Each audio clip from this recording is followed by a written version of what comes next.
Sunday suspense, শুধুমাত্র মির্চি 98.3-তে।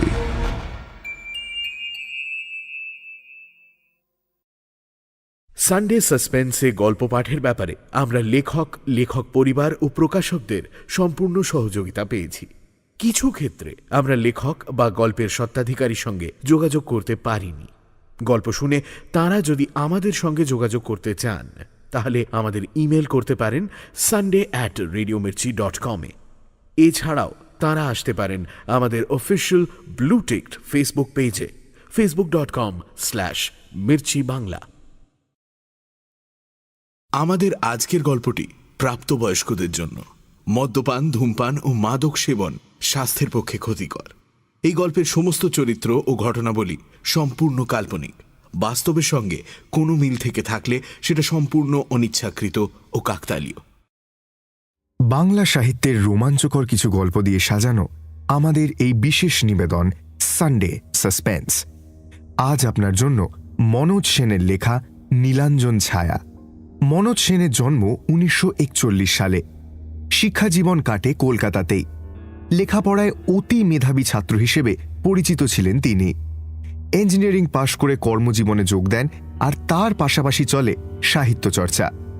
রোমাঞ্চ পত্রিকায় প্রকাশিত হয় তার প্রথম গল্প সরল অঙ্কের ব্যাপার।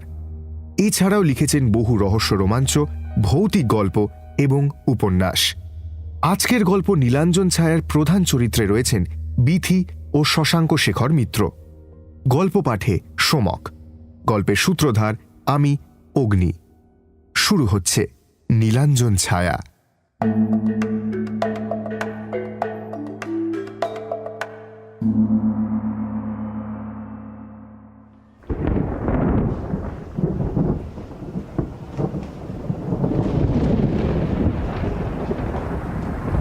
সকাল থেকেই আকাশে কালো মেঘের আনাগোনা শুরু হয়েছিল। দুপুর হতে না হতেই চারদিক অন্ধকার হয়ে এলো। 5 তলার ওপর বাতাসের জোরটা বেশি। সজল হাওয়ায় পর্দাগুলো মেঝের সঙ্গে প্রায় সমান্তরাল হয়ে উঠতে লাগলো। বিথি খাওয়া শেষ করে টেবিল তুলে মৌরি মুখে দিয়ে বসবার ঘরে এসে ওর প্রিয় রকিং চেয়ারটায় বসলেন।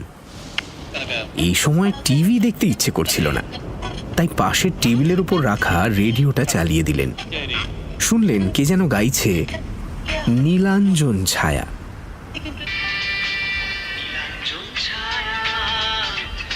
মনে মনে ভাবলেন, আজ রাতেই তো গৌতম ট্যুর থেকে ফিরছে, কাজেই বিরহে আর বেশিক্ষণ থাকতে হবে না। গানটা ভালো করে শোনবার জন্য চোখ বুজে শরীরটা এলিয়ে দিলেন বিথি। শুনতে শুনতে ওর সমস্ত দেহ মনে এক তৃপ্ত, প্রশান্ত, মধুর অনুভূতি আস্তে আস্তে ছড়িয়ে পড়তে লাগল।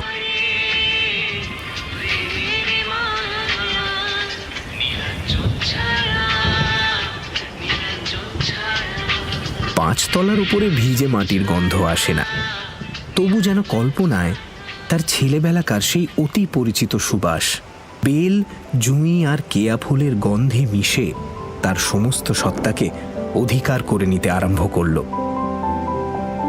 ঠিক যেমন হতো হরিমোহনপুরের সামারভিল কেমিক্যাল ওয়ার্কসের স্টাফ কোয়ার্টার্সে তার ছেলেবেলায়। এটা ভাবাই যায় না যে তার ছেলে মেয়েরা প্রফুল্ল কদম্ব বন যে কি বস্তু তা জানেই না। ঘন মেঘের ছায়ায় জামের বনে যে অন্ধকার গাঢ় হয়ে আসে, বাগান থেকে ভেসে আসে আশ্চর্য সুগন্ধ, সে সম্পর্কে তাদের কোনো ধারণাই নেই। তার মনে হতে লাগলো যেন তার জীবন থেকে সেই বেঁচে থাকার তীব্রতাটা কখনোই সম্পূর্ণভাবে হারিয়ে যায়নি। কলকাতার ধুলো, ধোঁয়া, ট্রাম বাসের ঘড়ঘড়ানি আর অসংখ্য মানুষের ঠেলাঠেলি তার অস্তিত্বের সেই অংশটাকে কোনোদিনই মুছে ফেলতে পারেনি। এই চিন্তার মধ্যেই হঠাৎ প্রচণ্ড বজ্রপাতের ডঙ্কা বাজিয়ে ঝমঝম করে বৃষ্টি নেমে এলো। বিথির মনে হলো এক্ষুনি যেন রান্নাঘরের টিনের চালের ওপর বৃষ্টির জলতরঙ্গের আওয়াজ ভেদ করে ভেসে আসা মায়ের গলায় শুনবেন, ওরে জানলাগুলো বন্ধ কর, বসে না থেকে বাইরের কাপড়গুলো তুলে নিয়ে আসতে পারছিস না? তোর বাবা তো একটা ছাতা নিয়েও যায়নি, ভিজে ঢোল হয়ে ফিরবে। হঠাৎ দরজার কর্কশ ঘণ্টির শব্দ বিথিকে একটা নিষ্ঠুর নাড়ায় হরিমোহনপুর থেকে উপড়ে এনে ফেলে দিল রাধা মাধব দত্ত রোডের 5 তলার ফ্ল্যাটে। এ সময় কে আসতে পারে? গৌতম তো রাতেই আসছে, এখন আবার কে এলো? চেয়ার থেকে উঠে দরজার আই হলে চোখ লাগিয়ে বিথি দেখলেন বাইরে একজন অপরিচিত ভদ্রলোক দাঁড়িয়ে রয়েছেন। তার পরনে নীল রঙের শার্ট, ছাই রঙের প্যান্ট, চোখে মোটা ফ্রেমের চশমা, মুখে কাঁচা পাকা ফ্রেঞ্চ কাট দাড়ি। একে কোনোদিন দেখেছেন বলে তো মনে হলো না। একটু বিরক্ত হয়েই বিথি বললেন, কে? বাইরে থেকে প্রশ্ন করা হলো, এটা কি মিস্টার গৌতম চক্রবর্তীর বাড়ি? হ্যাঁ, কিন্তু তিনি তো বাড়িতে নেই, কলকাতার বাইরে গেছেন, আজ রাত্রে ফিরবেন। আপনি বরঞ্চ কাল সকালে আসবেন। প্রশ্নকর্তা হাসলেন, বললেন, আমি তার সঙ্গে দেখা করতে আসিনি, আমার দরকার তার স্ত্রী বিথির সঙ্গে। তো তিনি বাড়িতে আছেন কি? আপনি কে? আমি শশাঙ্ক, হরিমোহনপুরের শশাঙ্ক শেখর মিত্র। বিদ্যুৎ স্পৃষ্টের মতো থরথর করে কেঁপে উঠলেন বিথি। কোনো কিছু চিন্তা করবার আগেই তার ডান হাতটা যেন উড়ে গিয়ে দরজার ছিটকিনি খুলে দিল। চেঁচিয়ে বললেন, আরে শশাঙ্কদা, তুমি তুমি কোত্থেকে? এসো এসো এসো, ভেতরে এসো। এ কি দাড়ি রেখেছো কেন আবার? চুলগুলো সব পেকে গেল কি করে? এ বাবা! নিজের গলার তীব্রতাটা তার নিজের কানেই কেমন যেন অস্বাভাবিক শোনালো। ভিজে জুতো পায়ে, এক হাতে একটা ব্রাউন রঙের চামড়ার ব্যাগ আর অন্য হাতে একটা ভিজে ছাতার জল ঝরাতে ঝরাতে ঘরে ঢুকলেন শশাঙ্ক। দরজার পাশে টেলিফোনের টেবিলের ওপর ব্যাগটা রেখে হাসতে হাসতে বললেন, তোমার অনেক প্রশ্ন করবার আছে তো, আমি জানি, সব জবাব পাবে। আগে বলো, এই ভিজে জুতো আর এই ছাতাটা রাখবো কোথায়? বিথি সামান্য বিস্ফারিত চোখে শশাঙ্ককে দেখছিলেন। 43 বছর বয়স, অথচ এর মধ্যেই চুল দাড়ি বেশ পেকে গেছে, চোখে চশমা উঠেছে, তবে সেই অসাধারণ স্বাস্থ্যটি অটুট রয়েছে, টোল খায়নি একেবারেই। হরিমোহনপুরের দিগন্ত বিস্তৃত ধানের ক্ষেতের আলের উপর দিয়ে হো হো করে দৌড়ানো, ক্যানালের জলে সাঁতার কাটা, আম গাছে উঠে ঘুড়ি পাড়া আর বড় দরগার রুক্ষ মাঠে সারা বছর ফুটবল খেলা যে স্বাস্থ্য তৈরি করে দেয় তাকে নষ্ট করা সহজ ব্যাপার নয়। শশাঙ্কর প্রশ্ন শুনে বিথি বললেন, হ্যাঁ, 1 মিনিট দাঁড়াও, ব্যবস্থা করছি। বলে বাথরুমের দিকে রওনা হলেন। হঠাৎ তার ইচ্ছে হলো ছেলে মানুষের মতো দৌড়ে যেতে, কিন্তু পারলেন না। দেখলেন পায়ে পা জড়িয়ে যাচ্ছে। বাথরুম থেকে একটা লাল প্লাস্টিকের বালতি এনে শশাঙ্কর পায়ের কাছে নামিয়ে দিয়ে বললেন, একটা কাজ করো, ভিজে জুতো জোড়া আর এই ছাতাটা এর মধ্যে রাখো। জুতো আর ছাতা বালতিতে রেখে শশাঙ্ক হাসতে হাসতে একটা সোফায় গিয়ে বসলেন। বললেন, কত বছর বাদে দেখা হলো বলো তো? 20 বছর তো হবেই। বলে সামনে সেন্টার টেবিলের উপর পা তুলে দিয়ে ভালো করে হেলান দিয়ে বসে দীর্ঘ নিঃশ্বাস ফেলে বললেন, এবার তোমার কি কি প্রশ্ন করবার আছে করে ফেলো, তারপরে আমি আমার প্রশ্নমালা বের করব। আমার আর কি প্রশ্ন? কোথায় আছো, কি করছো, ছেলেপুলে কটি, কি করে তারা, এই তো আর কি।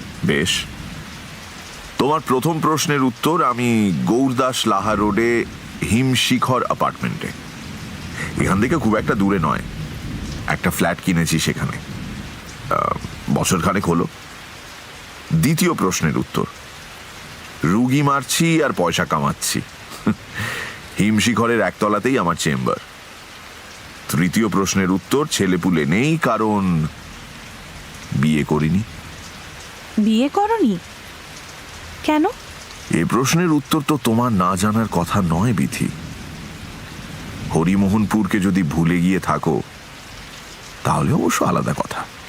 হরিমোহনপুরকে ভুলিনি শশাঙ্কদা, ভোলা সম্ভব না, কিন্তু তার জন্য বাধা দিয়ে শশাঙ্ক বললেন, এর মধ্যে কোনো কিন্তু নেই বিথি।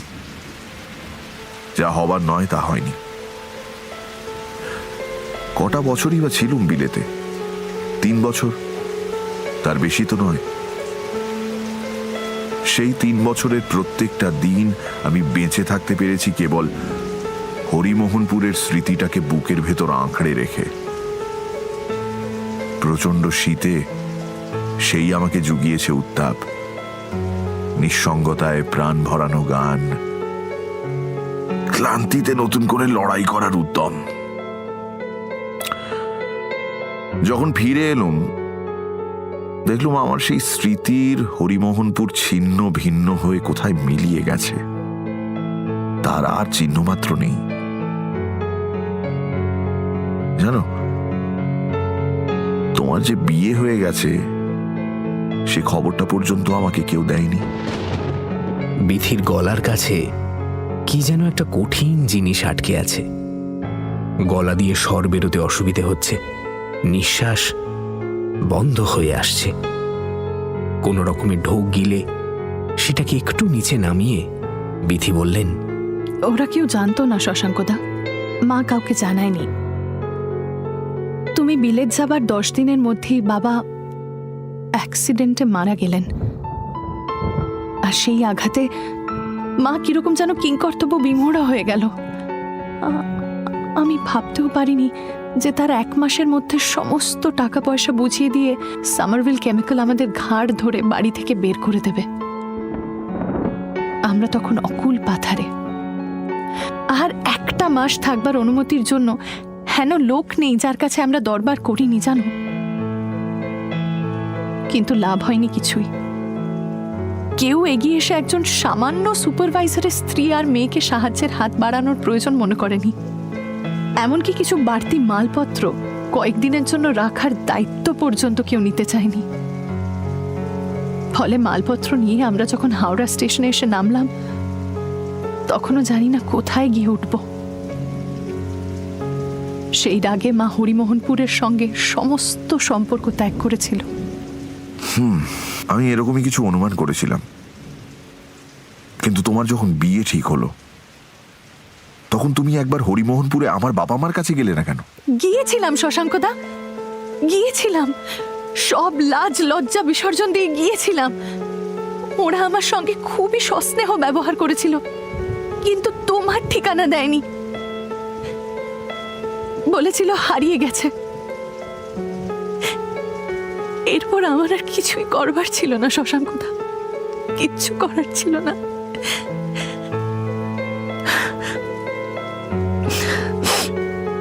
যদিও আজ বলা নিরর্থক, তবুও তার কারণটা তোমাকে বলছি। হাওড়া স্টেশন থেকে বেরিয়ে আমরা জ্যাঠামশাইয়ের বাড়িতে গিয়েছিলাম আশ্রয়ের সন্ধানে। জ্যাঠাইমা পরিষ্কার জানিয়ে দিলেন যে ওখানে আমাদের স্থান হবে না, সেখান থেকে মার বড় মামার কাছে। সেখানে থাকতে পেলাম।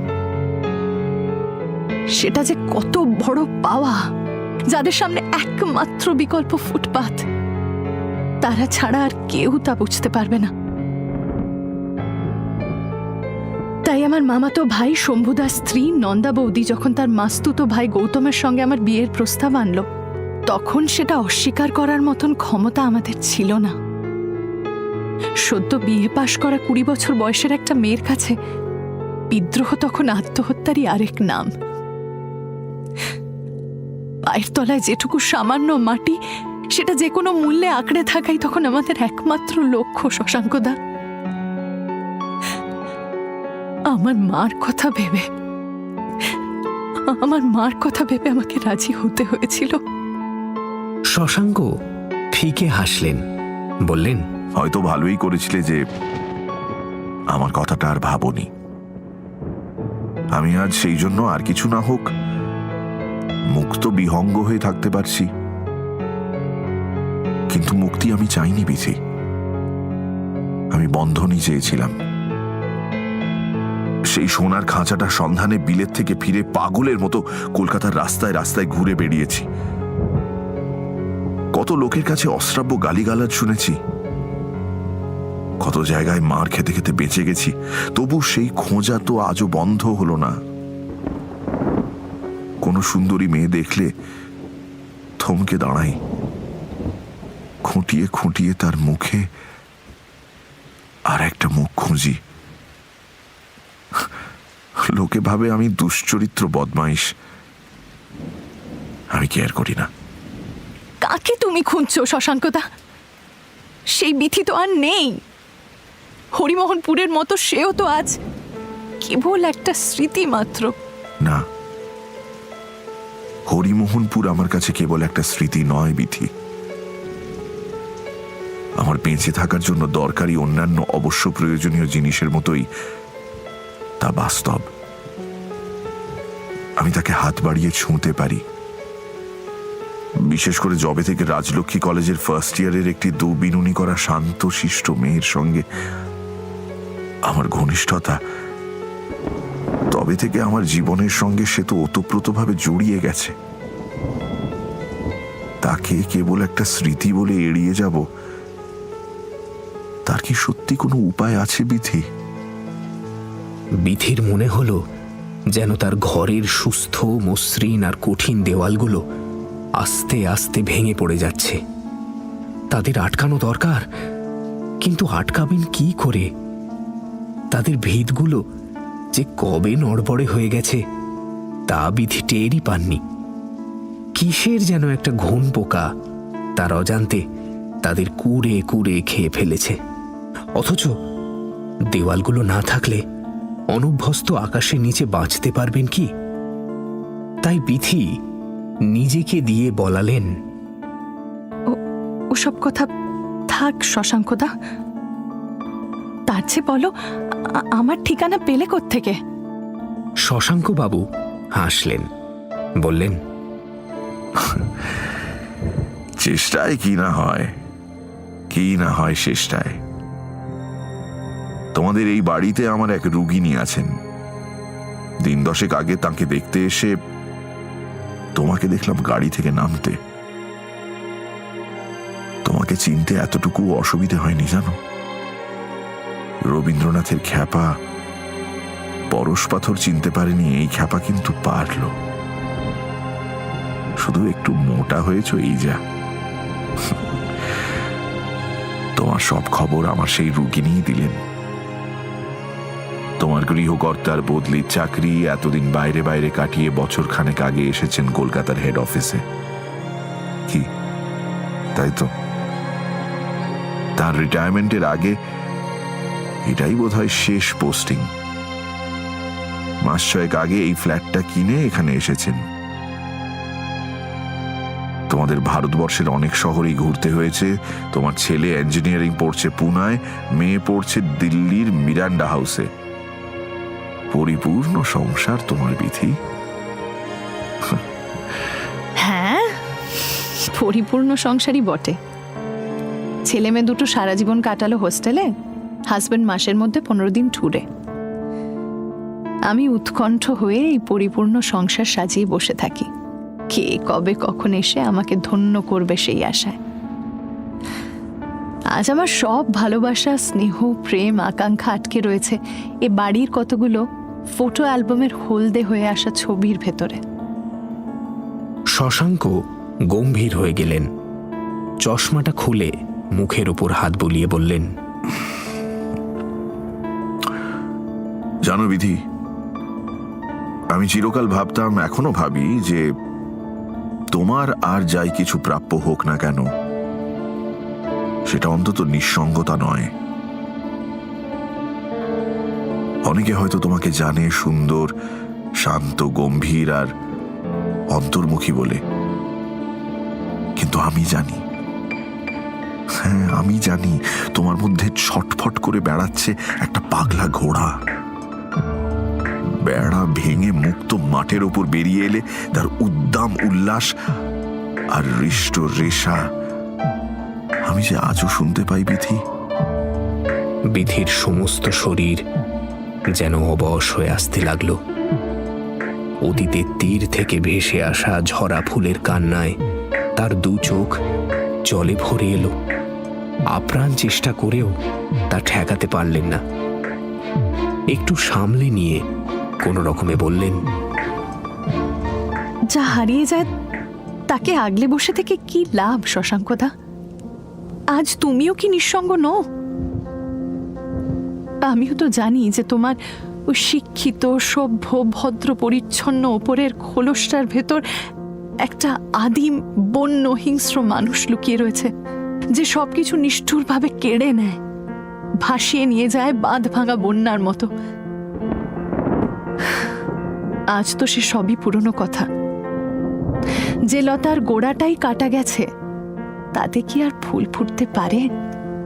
আমার নিঃসঙ্গতার কথা বাদ দাও, সেটা ভেতরের, তাকে ছোঁয়া যায় না। আমার তো কাজ আছে, বাইরের পৃথিবীটা আছে। অথচ তোমার একাকিত্বটা যেন তোমাকে চারদিক থেকে ঘিরে রয়েছে। তোমার ভেতরের পাগলা ঘোড়াটাকে সে তো কিছুতেই বাইরে আসতে দেবে না। জানো বিথি, ওই বুনো লোকটা যদি সেই ঘোড়াটাকে পেত, তবে সে হুঙ্কার করে আকাশ ফাটিয়ে বলতো, সবাই সাবধান, ঘূর্ণিঝড়ের মতো আমরা আসছি, তোমরা আমাদের অভ্যর্থনা না করতে পারো, অগ্রাহ্য করতে পারবে না। শশাঙ্ক সেন্টার টেবিল থেকে পা নামিয়ে উঠে দাঁড়ালেন।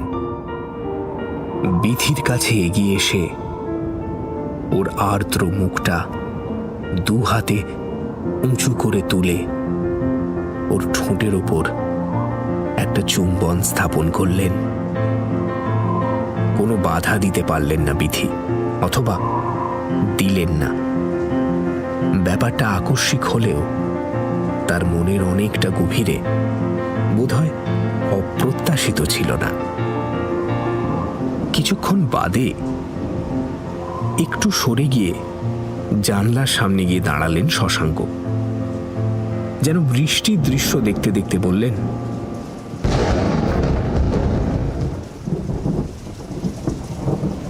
তোমার ঠাকুমার শোবার ঘরটা মনে পড়ে বিথি? উনি মারা যাবার পর ওই ঘরেই আমাদের প্রথম প্রকৃত ঘনিষ্ঠতা হয়েছিল। বিথির সমস্ত দেহ যেন তখন শিথিল, থরথর করে কাঁপছে। অত্যন্ত ক্ষীণ কণ্ঠে বললেন, মনে পড়ে শশাঙ্কদা? ওই যে তুমি প্রশ্ন করলে না, যে লতার গোড়াটাই কাটা গেছে, তাতে কি আর ফুল ফুটতে পারে? তার উত্তর হলো পারে। সেটা মনের ব্যাপার, বাগানের নয়। আসল কথা কি জানো, আমাদের মনটা ওই শোবার ঘরের মতো।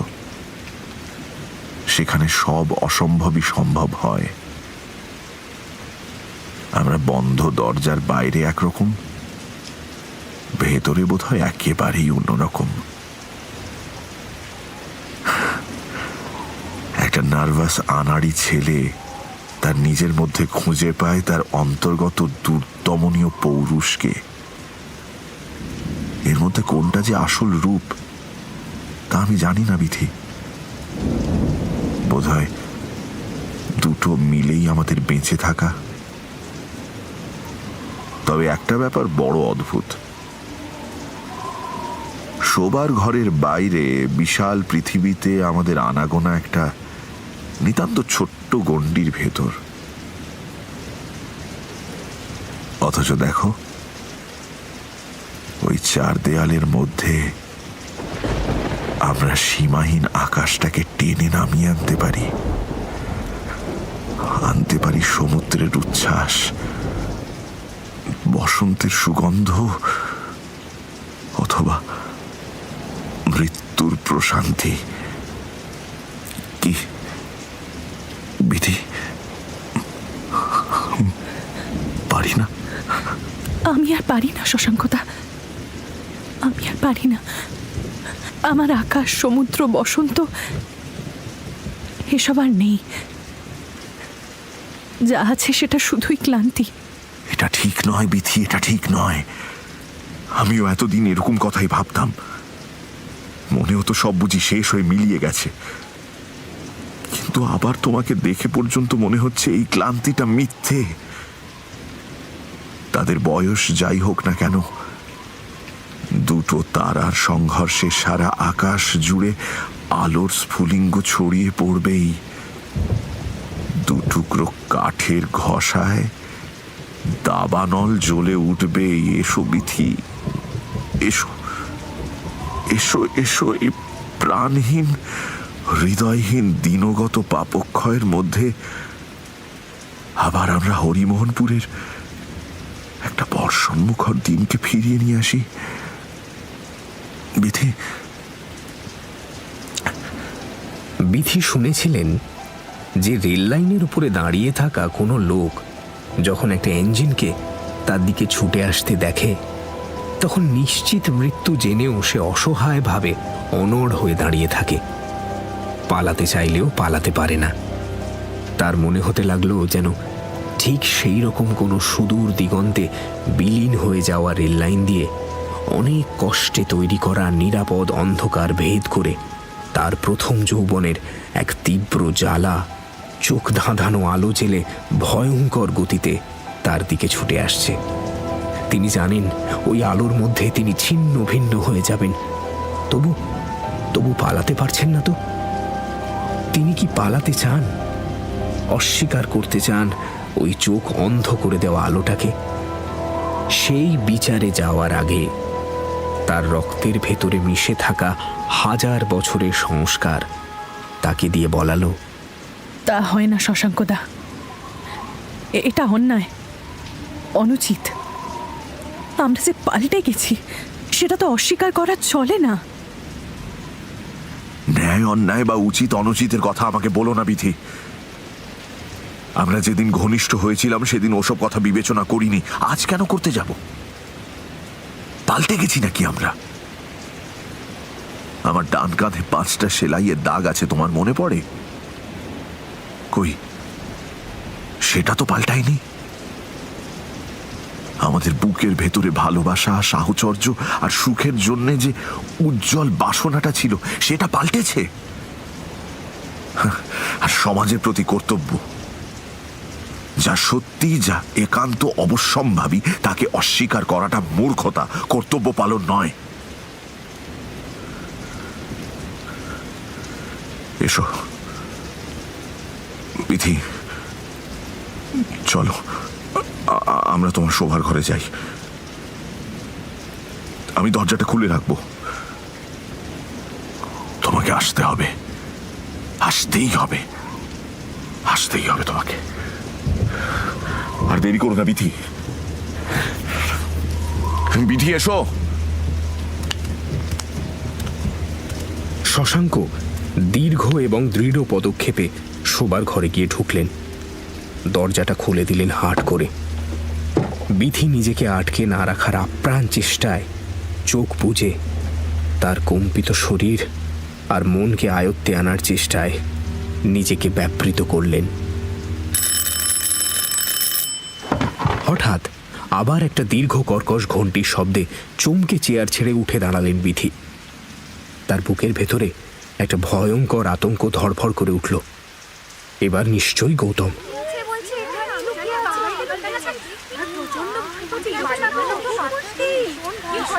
কিন্তু দরজার বাইরে যেন অনেকগুলো মেয়েলি গলায় উত্তেজিত কোলাহল শুনলেন।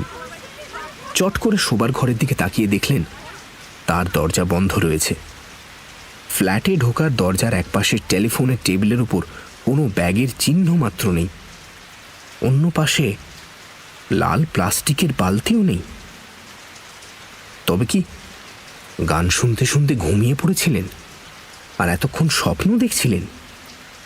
কি অদ্ভুত জীবন্ত স্বপ্ন! এখনো যেন তার মুখের ওপর একটা সুগন্ধি মুখের স্পর্শ লেগে রয়েছে। দীর্ঘ নিঃশ্বাস ফেলে আঁচল দিয়ে মুখ মুছে দরজা খুললেন বিথি। আমি জানি না, বড় লোকে খুন করেছে। জানি না আমরা জানি না, আরে আমি তো সেই জন্য আগে নিজের ঘাট দরজা সাইকোপ্যাথ মার্ডারার বলছে যে আমরা করিডোরে 5 তলার যাবতীয় ফ্ল্যাটের মহিলাদের উত্তেজিত জটলা। পুনরায় বেল বাজানোর জন্য উদ্যত 503-এর দীপ্তি ঘোষ বললেন, এই যে ঘুমোচ্ছিলি না রে, চোখ মুখ তো ফোলা ফোলা দেখছি। আরে কখন থেকে বেল বাজাচ্ছি, এদিকে এ বাড়িতে যে কত ভয়ঙ্কর সব ঘটনা ঘটে যাচ্ছে তার খোঁজ রাখিস? বিথি আশ্চর্য হয়ে বললেন, ভয়ঙ্কর ঘটনা? কি হয়েছেটা কি? আরে একটা মারাত্মক খুনি এ বাড়িতে ঢুকে পড়েছে। এক গাদা পুলিশ সারা বাড়িটা ঘিরে ফেলেছে, এখন প্রত্যেক ফ্ল্যাটে ফ্ল্যাটে ঢুকে তল্লাশি চালাচ্ছে। 506-এর আলপনা মৈত্র চোখ গোল গোল করে বলল, হ্যাঁ গো, লোকটা নাকি সাইকোপ্যাথিক মার্ডারার। আমার ননদ একটু আগে কলেজ থেকে ফিরেছে, নিচে থেকে শুনে এসেছে। এই কথার মধ্যে ভিজে ছাতা ঝাড়তে ঝাড়তে লিফট থেকে বেরোলেন 508-এর রণদেব হাজরা। বছর 2 হলো চাকরি থেকে অবসর নিয়েছেন। বেরিয়েই ভিড় দেখে বললেন, আরে কি আপনারা সবাই এখানে দাঁড়িয়ে রয়েছেন কেন? যান যান, যে যার ফ্ল্যাটে চলে যান, এক্ষুনি পুলিশ এসে পড়বে। আলপনা বলল, যাচ্ছি যাচ্ছি মিশমশাই, তবে আগে শুনি আপনি নিজের থেকে কি শুনে এলেন। তিস্তা বলল লোকটা নাকি সাইকোপ্যাথিক মার্ডারার। আমি নিচে ডিটেকটিভ ডিপার্টমেন্টের 2 অফিসারের কাছ থেকে যা শুনে এসেছি বলছি। ভিড়টা রণদেবের চারদিকে ঘন হয়ে এলো। রণদেব বললেন, নিজের ঘাট দরজা সাইকোপ্যাথ মার্ডারার বলছে যে আমরা আমিও তাই শুনলাম। লোকটা ডাক্তার, বিড়িতে ডিগ্রি আছে, হার্ট স্পেশালিস্ট আর সাক্ষাৎ শয়তান।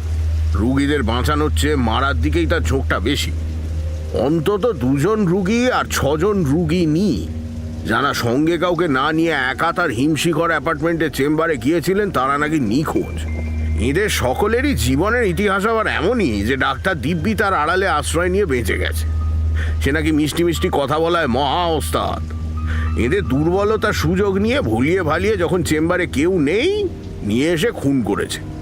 পরে তাদের কয়েকজনের মৃতদেহ কলকাতার বাইরে বিভিন্ন জায়গায় পুলিশ আবিষ্কার করে। এর প্রথম স্ত্রীও নিখোঁজ। ডাক্তার বলছে সে নাকি তার প্রেমিকের সঙ্গে পালিয়েছে, তবে পুলিশের ধারণা অন্যরকম। 2 নম্বর স্ত্রী আর তার মাকে তো একেবারে গলাকাটা অবস্থাতেই পাওয়া যায় নৈহাটি স্টেশনের রেল লাইনের ধারে, কিন্তু ডাক্তার এমন অকাট্য অ্যালিবাই তৈরি করে যে পুলিশ তাকে ছুঁতেই পারে না।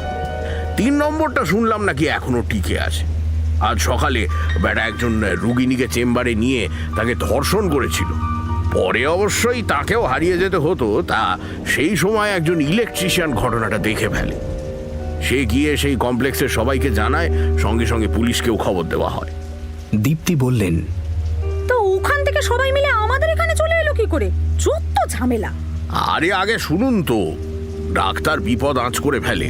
পুলিশ তো অনেকদিনই তককে তককে ছিল, তারা হুড়মুড় করে এসে পড়ে দেখে এসে গাড়ি নিয়ে পালাচ্ছে, তারাও তখন তার পেছনে ছোটে। লোকটা তখন উপায়ান্ত না দেখে এখানে ঢুকে এসে গাড়ি থেকে নেমে বাড়ির ভেতর চলে যায়। পুলিশও সঙ্গে সঙ্গে বাড়ি ঘেরাও করে ফেলে, তার সব পালাবার রাস্তা বন্ধ করে দেয়। অতএব এমন ইঁদুর কলে পড়ে লোকটা এখনো যে এ বাড়িতে আছে তাতে কোনো সন্দেহ নেই। কাজে আপনাদের কর্তব্য হলো নিজের নিজের ফ্ল্যাটে গিয়ে পুলিশের অপেক্ষা করা, আর যতক্ষণ না তারা আসছে ততক্ষণ দরজা বন্ধ করে রাখা। বুঝেছেন? এবার যান যান, আর ভিড় বাড়াবেন না, যান। কোনোদিন আমাদের পড়াতে দরজা বন্ধ করে রাখছি, আমি তোকে বলছি সবাইকে। ঠিক এই সময় সিঁড়িতে অনেকগুলো ভারী জুতোর আওয়াজ পাওয়া গেল। মুহূর্তের মধ্যে করিডোর ফাঁকা হয়ে গেল। কেবল তার ফ্ল্যাটের খোলা দরজার সামনে স্তম্ভিত বিথি প্রস্তর মূর্তির মতো দাঁড়িয়ে রইলেন। উদ্যত রিভলভার হাতে একজন পুলিশ অফিসার সিঁড়ি দিয়ে উঠে এলেন, সঙ্গে তার 3 রাইফেলধারী কনস্টেবল। সামনেই বিথিকে দেখে তড়বড় করে বলে গেলেন, ম্যাডাম, আপনার ফ্ল্যাটে কি ব্লু শার্ট আর গ্রে ট্রাউজার্স পরা, মাথায় কাঁচা পাকা চুল, মুখে সেই রকম ফ্রেঞ্চ কাট দাড়ি, চোখে চশমা আর হাতে ডাক্তারের ব্যাগ নিয়ে শশাঙ্ক শেখর মিত্র বলে কোনো লোক একটু আগে এসে ঢুকেছে? নিঃশব্দে ভাবলেশীন মুখে যন্ত্রচালিতের মতো হাত তুলে তার শোবার ঘরটা দেখিয়ে দিলেন বিথি।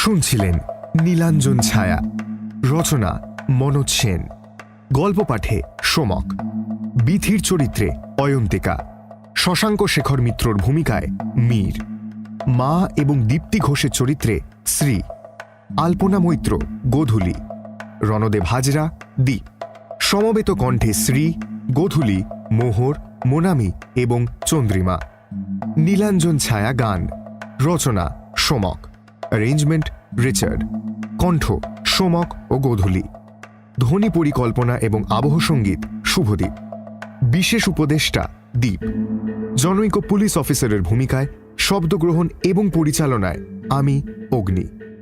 শেষ হল মনোজ সেনের লেখা নীলাঞ্জন ছায়া।